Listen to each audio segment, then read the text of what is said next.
It's time to have your say. Welcome back to the Q&A. Ask SCW. We'll be answering your questions in the wrestling community straight after this.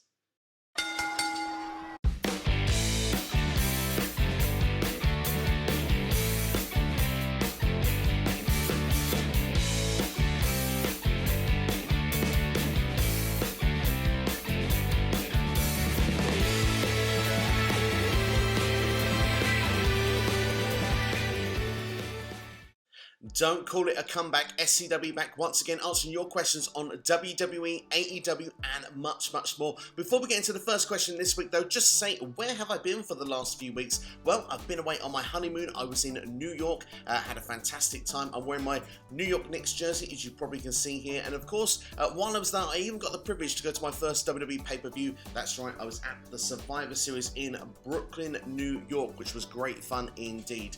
But yeah, I'm back here now. I'm looking forward to diving into a lot of questions that we've got today, and of course it's my first time I get to give my opinion on a lot of these topics for a number of weeks, so very excited to get diving straight into it. But before we do, very quickly, if you want to be involved on the next episode of Ask SCW, then you can follow me here on Twitter, Instagram, Facebook, all should come up on your screen right about now, or you can drop a comment here on YouTube. Make sure to leave the hashtag AskSCW with your question, and yes, I'll be answering it in the next Ask SCW here on YouTube. But without further ado, let's get on with our first question this week, which comes from Anthony New. What superstars do you think will be a world champion for the first time in 2022? Superb question to kick things off, and of course we've got a number of brand new first-time world champions in 2021. Of course with WWE, we're talking Big E being one of them, of course the current WWE champion right now. In AEW, Hangman Adam Page winning the big one, and of course Josh Alexander and Moose also becoming first-time world champions in Impact Wrestling. So who will be first-time world champions in 2022? Looking at Impact very quickly, I could see W. Morrissey potentially winning the big one in 2022. I think it's inevitable Ace Austin will eventually win the world title. Where it be in 2022 or not is yet to be seen. As well as that also, we could look for as well on the men's side of things here. I think for WWE, potentially Damian Priest could be one.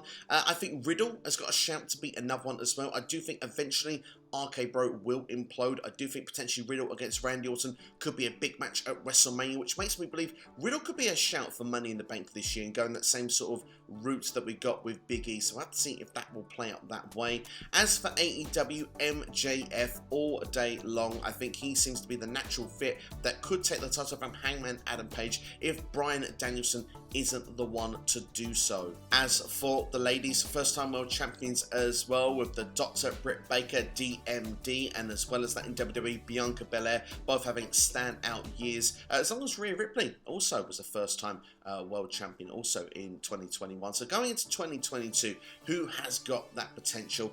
Liv Morgan has definitely got the potential. I don't think she's ready yet. I think she's about 6 to 12 months away, but of course that would still put her in good stead for 2022. I have to wait and see if that would play out at some point. But with AEW, I think Thunder Rosa will win the World Championship for the first time, certainly in AEW anyway, in 2022. We'll have to wait and see if others will win those big championship belts as well as the year does progress. But who do you think will be a world champion for the first time in 2022? Let me know in the comments below right now. Corey BT with the next question for us now. After Bryan Danielson, who do you think will be Hangman's next challenger for the AEW World title? Well, that's if he successfully retains that championship against Bryan Danielson at Winter is Coming. But I've got the same prediction as you at this point. I do think Hangman will retain, even though it would feel like a very Hangman style storyline, wouldn't it? It's taken that long to get through, to win the championship, to then lose on his first title defense. It does feel like it would have some storytelling and story narrative that would go with the Hangman character. But I, like you, think he will overcome Bryan Danielson. Bryan Danielson will suffer his first loss in AEW. So who will be next? Well, if you go by this past week on AEW, CM Punk has thrown his name in the hat, says he wants to be the next person to challenge for that championship, and imagines that MJF wants to as well. So kind of going back into that last question, I said MJF has potential to be a future world champion. I think he definitely could be a contender. And for CM Punk, well, he's got the wins. He's now seemingly got a meaningful program to really sink his teeth into as well now in AEW with MJF. This has been going for a good number of weeks as well. I definitely see one of these two potentially being that next challenger for Hangman Adam Page, which certainly would be a lot of fun to see. Retro Grade on YouTube with our next question now. What was your opinion on the MJF CM Punk segment from a few weeks ago, the one where Punk coined MJF as a less famous Miz? Not gonna lie, I absolutely loved it. Let's be fair, neither guy held back, did they, on that confrontation? And I love the way that we had the first week that led into that as well, because CM Punk kind of punked out MJF, left him speechless, where, you know, Punk just came out and didn't say a word. It was sort of silent week one, so it kind of made you think, oh, I really want to see them have a back and forth, and getting that for a full 20 minutes on week two, you know, it's just incredible. I mean, MJF just throwing sort of bits at CM Punk, and CM Punk retaliating, like you said, that less famous Miz line as well. Yeah, for me, this was one of the best face-to-face confrontations I've seen in a very, very long time. And the fact is as well, I felt like WWE tried to up that the week after as well, with Edge and The Miz also doing it, and even making reference to that CM Punk and MJF segment. But yeah, for me, absolutely loved it, and for me, it really got me invested very early, because this is a storyline most people have been looking forward to when CM Punk joined AEW. Wanted to see Punk against MJF on the mic, going head-to-head against each other, and doing it in this method was fantastic. But this past week may have been even better, and let's go into that now as we go into our next question, which comes from Jamie Holmes asking, thoughts on CM Punk's heel promo on Long Island this week? Do you think it was a tease of a potential CM Punk heel turn down the line, or do you think he was cutting an MJF-style promo in order to mock him due to their feud? Honestly, I think that this is just purely because it was in Long Island. It was MJF's town.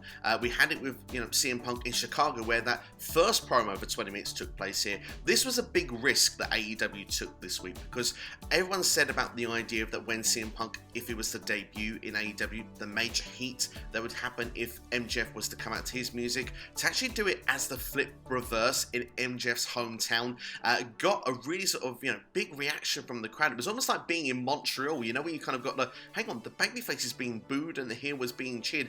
It was that kind of vibe, and playing things off on how MJF is to the crowd and still getting the crowd to cheer MJF, it kind of made that Long Island was the heel and not CM Punk. It was almost really clearly identifying in the story that CM Punk was still the babyface. It was Long Island who was actually reacting how, you know, well, hang on, why are you cheering this guy? MJF, he's a despicable human being. But it just kind of made everyone there as part of the same brush, which I thought was absolutely a stroke of genius when you play in how that segment continued as well, because yeah, CM Punk had a bit of time to have a bit of fun and sort of throw out with the Islanders and stuff, with the hockey and stuff in the UBS arena. But as that segment played on into the match as well, we saw MJF come out with that sort of, you know, hometown return video package, which, you know, part of the lead a cappella singers, which was just absolutely genius as well, to MJF being a proper heel in that Diamond Battle Royale, getting, you know, the holy S words and cheers when he would briefly want to interact in the match as well, to then be a part of the final two, to then think,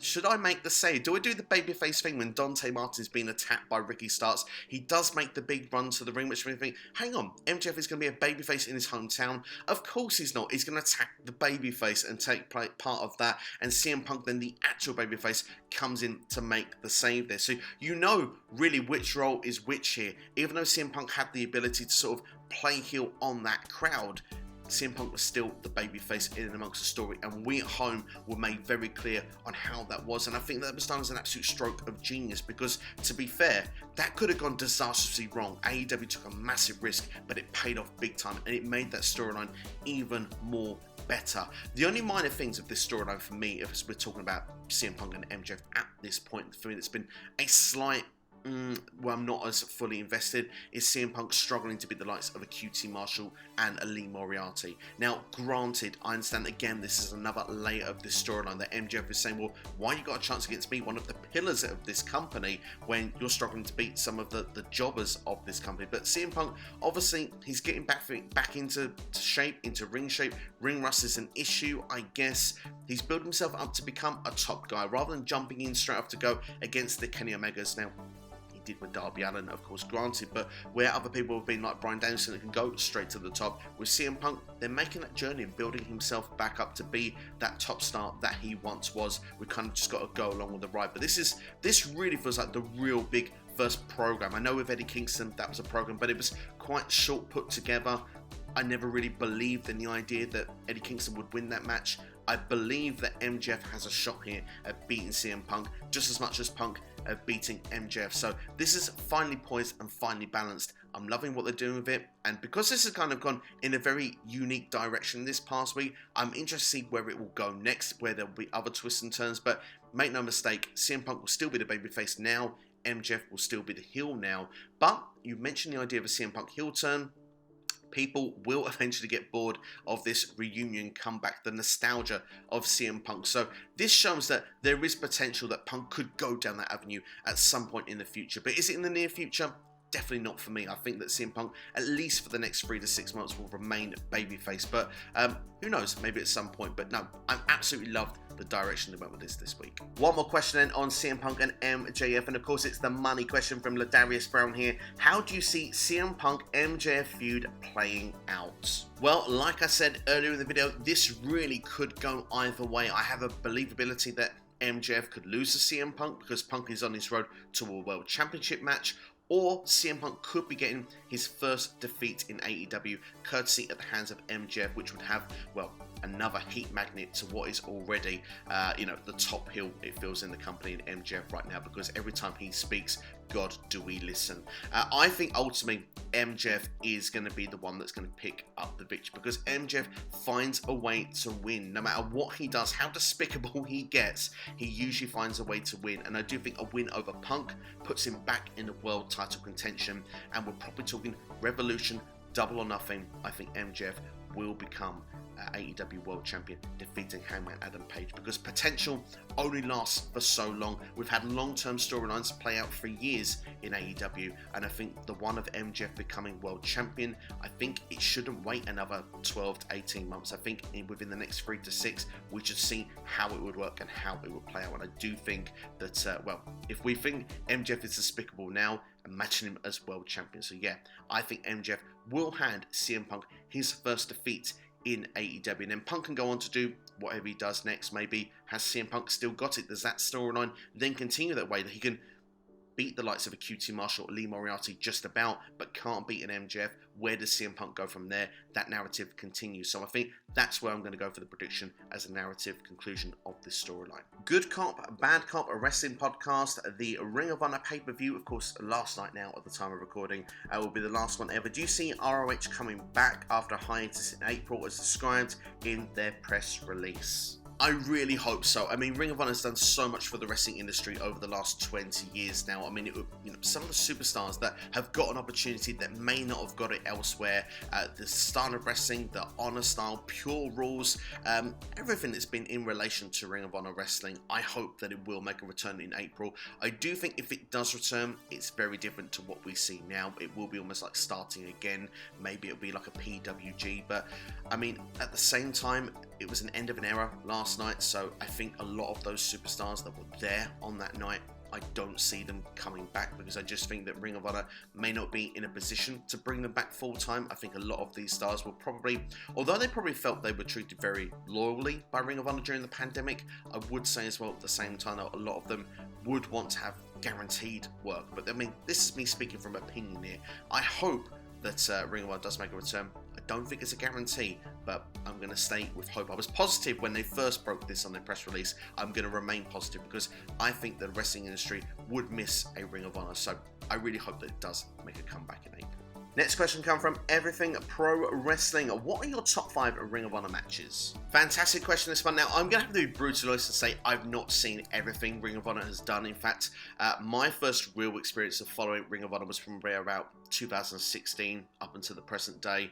Maybe over the last sort of year or two, it's been more casually rather than before. So I haven't really gone back to where things were at the start, or perhaps when we've had like the Kevin Steens and El Genericos of this world. So I've only seen some stuff. So my list is probably going to be very different to a lot of other people's. I'm probably missing a lot of great matches. But hey, it's a personal choice. It's my personal list. This will be my top 5 Ring of Honor matches that I've seen of all time. Starting at number 5, Jonathan Gresham against Jay Lethal. I'm going to go with the Pure Rules match they had earlier this year. These two always have great chemistry in the ring. I love that the Pure Rules was brought back last year. I hadn't really seen much of the Pure Rules stuff beforehand, so to see that tournament that was done in the summer, I thought was absolutely fantastic. To watch Gresham and Lethal do do what they do best in the Pure Rules environment as well. For me, it was an absolute banger. I absolutely loved it. So for me, that's going to be in my 5th position. At number 4, I'm going to go to Final Battle 2016, and I'm going to go for the debut of Cody Rhodes taking on Jay Lethal. Of course, the sort of hometown boy of Ring of Honor, Jay Lethal, against the WWE guy that come in for the first time, who was going to be a babyface, wanted to be taking on all these dream matches, to then cheat to win, start flipping off the crowd. Then we got, the American Nightmare seemingly born at that point, and I loved Cody Rhodes' run in Ring of Honor. So for me, that's certainly one that I definitely would remember. It's one of the first matches I think of when people mention to me about Ring of Honor. At number 3 would be the main event of that same show, would be Adam Cole against Kyle O'Reilly. Who knew that both of them at that point would be not long before going to WWE to start the Undisputed Era. But yeah, that match in the main event there, where Kyle O'Reilly picked up the victory to win the ROH World Championship, I thought was absolutely awesome. It was a shame that Kyle O'Reilly actually dropped that championship then at Wrestle Kingdom literally at the start of 2017, but hey, like I said, both of them go on to WWE not long from there on. Number 2, it has to be the Young Bucks against the Hardy Boys in the ladder match. I believe that was Super Card of Honor.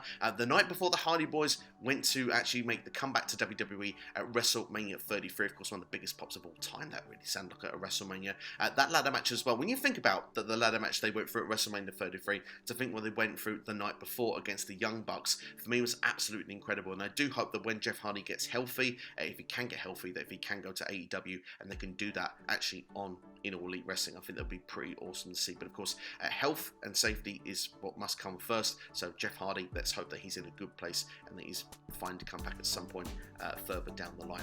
But my favourite Ring of Honor match that I personally have seen goes back to 2016. It's a Ladder Wars. If I'm not mistaken, it was the Addiction, the Young Bucks, and the Briscoes.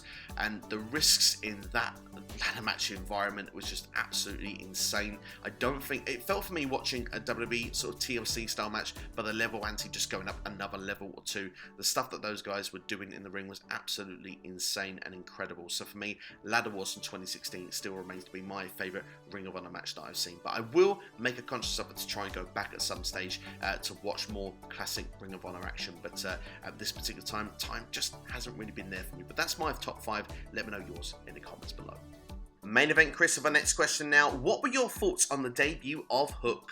As Twitter would have you believe, the greatest debut in wrestling history was Hook on Rampage this past week. But seriously though, I was looking forward to seeing Hook in ring and seeing what he'd bring to the table. Of course, I was a big fan of Taz back in the day. It was one of my favourites going back to like the ECW days of the late 90s. I was wondering what Hook would bring to the table. And do you know what? I have to be honest and say I was impressed. I thought the transitions between all these moves were really good and really smooth as well. Love the fact he used the Taz mission as the finisher. I believe it's going to be Red Rum going forward. It's going to be rebranded. So yeah, really cool stuff indeed. And I think it's going to be a slow build to see where it can go for Hook, if he can perhaps get himself to the TNT level. Now, I thought Hook, all accountability, I think held himself well, and yeah, I can't see why he couldn't have more performances now on Dark Elevation, Rampage. AEW have built this up well though. People were actually interested in seeing this debut, so hey, they were doing something right.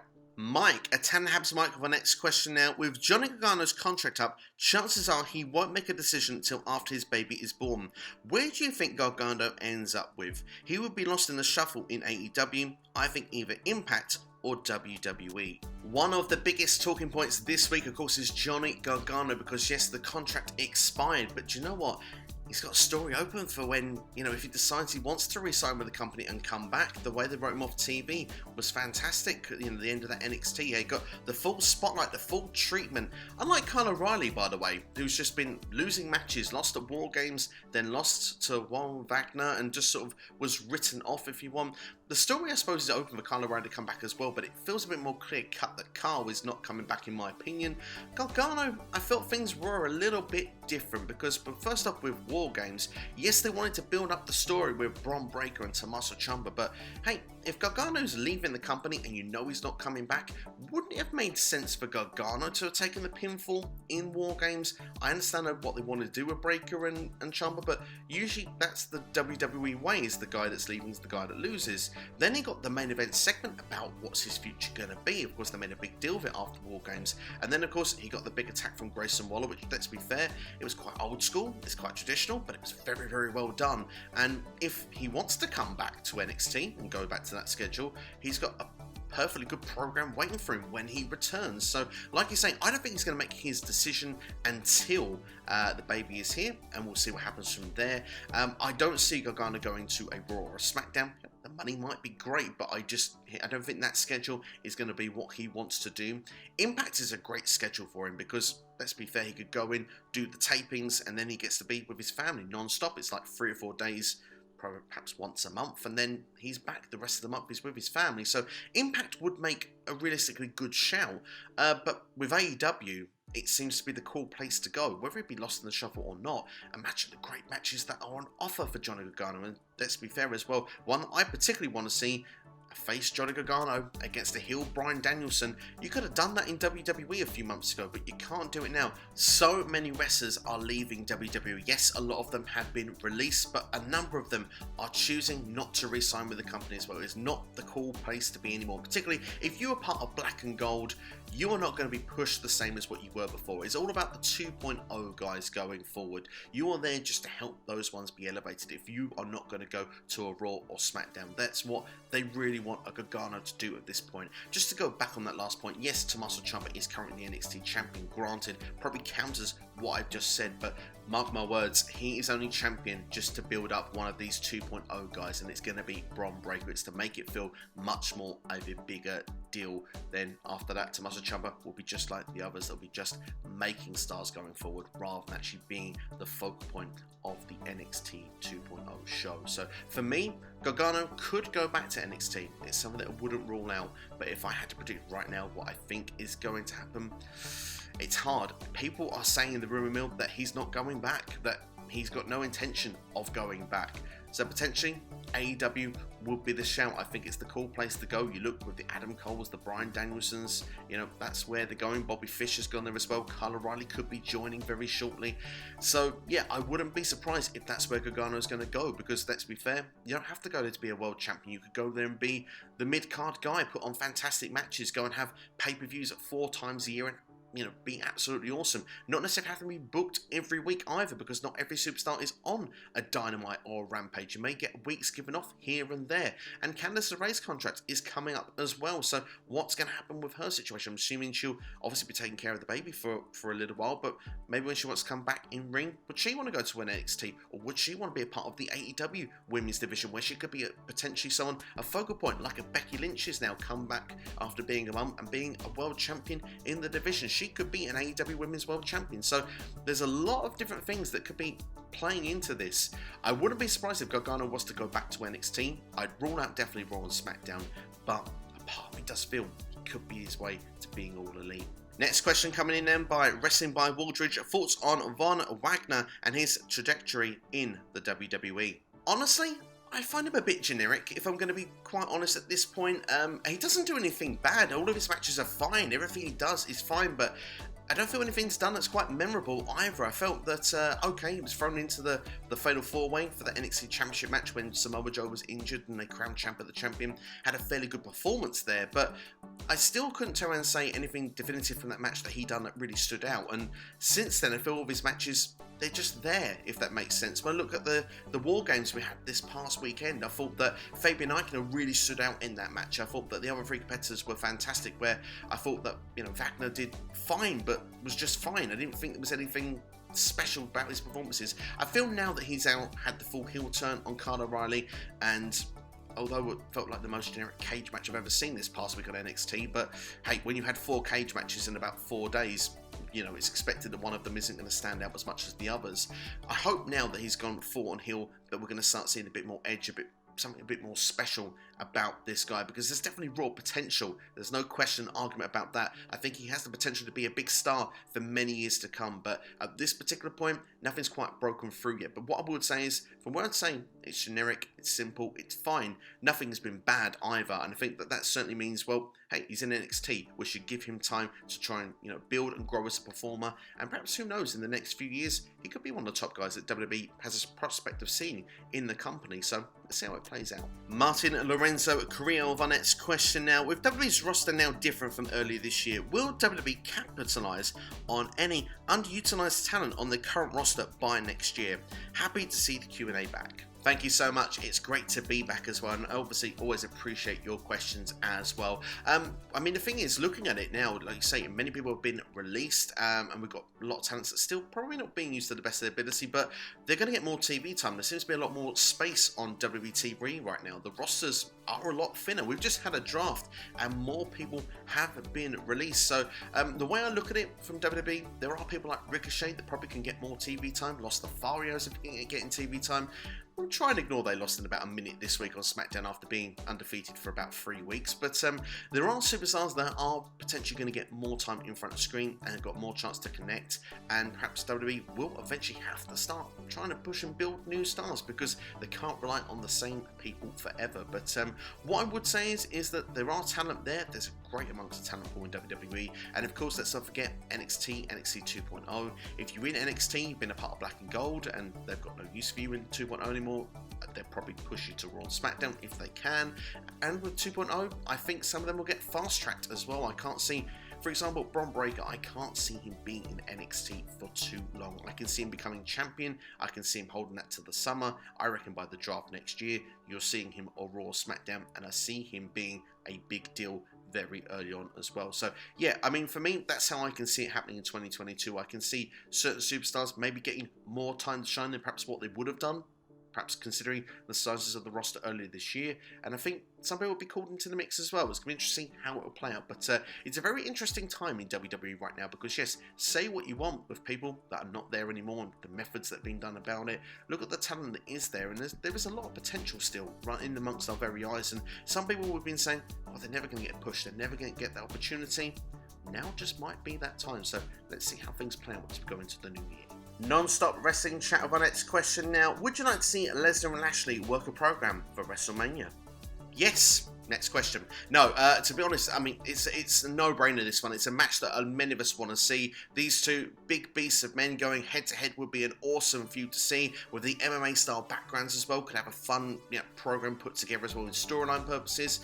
Would love to see him clash at some point in the Royal Rumble match. Maybe that could be a good way to build to start it off. But the thing is, it feels like Lesnar's not up for the match, and I think that's what's kind of the issue here in stopping it from happening. But for me, I would really like to see it. I think it'd be a great match. I don't think we need to worry about the wins and losses part. If that's what you believe in the rumour mill, is that Lesnar doesn't want to have the credibility taken away from an MMA sort of style, if he was booked to lose the match, hey, book Lesnar to win it. I don't mind. I just want to see these two in the ring. That, for me, is what I'd like to see. But, hey, let me know if you want to see it in the comments below. But I'm sure many of you do. But also, after this video as well, go to Non-Stop Wrestling Chat as well. Go and check out his channel. He's got Christmas watch-alongs going on for the festive season. Getting this all ready for Santa to come and deliver the presents, of course. Hope you leave out your milk and cookies. But before you leave out those milk and cookies, why not go and check out a video that features me in it as well. One of those Christmas watch-alongs. We're talking about the Hardy Boys against the Dudley Boys, a retro watch along from the Royal Rumble 2000. It's a great fun watch discussing all things pro wrestling.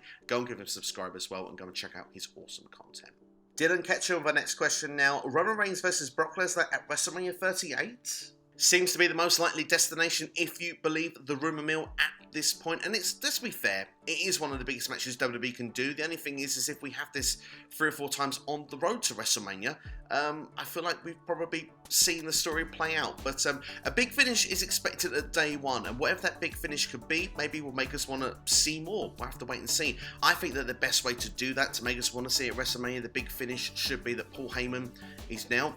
is he on Brock Lesnar's side? Is he on Roman's side? Maybe have the idea of where it looks like he's on Brock Lesnar's side, that he's turned on Roman Reigns. You think, whoa, okay, Paul Heyman's actually turning on Roman, only then to turn on Brock once again. Be that sort of double twist, and then that way we know where we stand with Heyman and Lesnar going forward. Heyman is purely in the camp of the Tribal Chief, and then that way we know it's pure head-to-head Lesnar versus Reigns for WrestleMania. The only other alternative I think you could do to make the match even bigger for me would be make it a triple threat match. Have Drew McIntyre in there. I know he's kind of got the storyline right now. He's been left out of the championship program. That would be good if you get him in and around WrestleMania. Then that way as well, Drew hasn't got to take the fall, and Drew then can still come back to try and win that championship in the summer if you want to delay that match between him and Roman till around that time. So for me, that's the match I would want to see, the triple threat, but it seems that's the likely destination right now, Roman Reigns versus Brock Lesnar, and not Brock Lesnar versus Bobby Lashley, like we discussed in the last question, as something that we'd really want to see. BHB of our next question now, the Destroyer, asking, what is the best Bobby Lashley match? The one where he's booked to take on Brock Lesnar, hopefully at a WrestleMania. But no, seriously, for me personally, my favourite Bobby Lashley match probably is against Drew McIntyre last year, because I thought they had a fantastic opener at WrestleMania. And I think as well, it comes down to the idea that I really believe that Drew McIntyre was winning that match. I saw no possible way that Bobby Lashley would walk out retaining the WWE Championship. And the fact that he did as well, on top of what was a great opener to WrestleMania, to really kick off that WrestleMania weekend, which, let's be fair, was pretty decent last year. I think that has to be probably my favourite Bobby Lashley match, if I'm being brutally honest. I think closely followed by the program was with Braun Strowman in 2019. I actually think them two did quite a few destructive things under the booking of Paul Heyman, so that's an underrated shout. But no, I'm going to go with Bobby Lashley versus Drew McIntyre. That's my favourite Bobby Lashley match.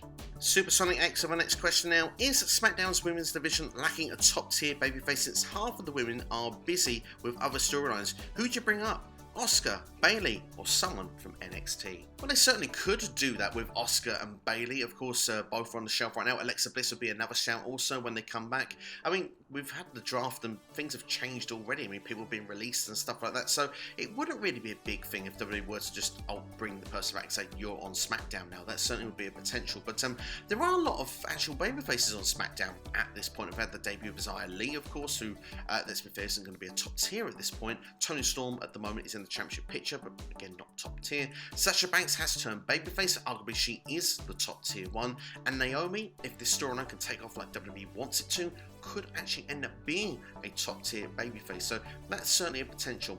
You mentioned NXT. Raquel Gonzalez would be my shout if I was to pick one from NXT. But going from, if it was someone from the outside, we're saying there Bayley, we're saying Asuka, potentially Raquel Gonzalez or Alexa Bliss. Alexa Bliss would be one I'd like to see go to SmackDown, just purely because she could finish with that program with Charlotte Flair. And I do think that when she comes back to Raw, I don't see her going back in the championship picture with Becky Lynch. But hey, I could be wrong with that. But again, Asuka, we've seen the match with Charlotte Flair numerous times before, as I've probably said before. Hey, they have good chemistry, so that wouldn't be a bad thing necessarily either. And Asuka at this point, I think, could do with being traded, I think, from being from Raw to SmackDown. So let's see how it plays out. But yeah, I mean, like I said, we do have some top tier ones already, like Sasha Banks and Naomi probably are your top two at this particular moment in time. Last question this week coming from Johnny_Oregano, loving that username. Which wrestling game excited you the most? Only released games count like SmackDown, Here Comes the Pain.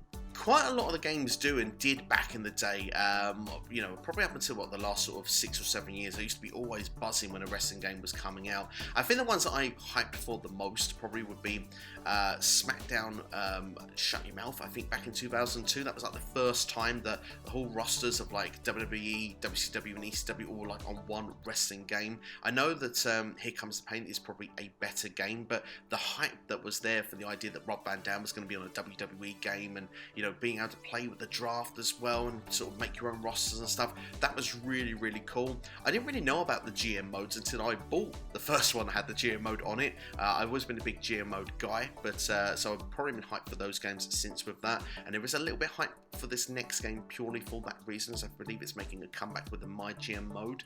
But my answer for you is going to be WrestleMania 2000, because I absolutely loved when they did the WCW games with THQ back on the N64 back in the 90s, and when it was transitioning to be a WWE model and doing WrestleMania 2000. Yes, No Mercy was the next level up, but it was the first WWE game on this platform in this method, and I hyped up big time for it, and the game did not disappoint. So I think I have to go with WrestleMania 2000 on the N64 being the one I was most hyped for of all time. But let me know yours in the comments below, and that's all we've got time for this week here for Ask SCW. Thank you so much everyone for your questions, and everyone to you that's been watching as well. If it's your first time watching, then please do me 3 simple things. Hit that like button, subscribe, and hit the bell as well. Turn notifications to all, each and every time a video is released. Drop a comment as well. Look forward to interacting with you on any topic that's been discussed in this particular video. And yeah, make sure to actually support everyone on Twitter as well. Go and give everybody a follow. Let's all grow together in the wrestling community. More videos will be dropping from me in the week, so make sure to keep an eye out here on the channel. Thank you for supporting as always. You've been watching SCW here on YouTube, and check out some of these videos on your screen right about now. Take care, all the best. I'll see you next time here on YouTube. Thank you for watching Ask SCW.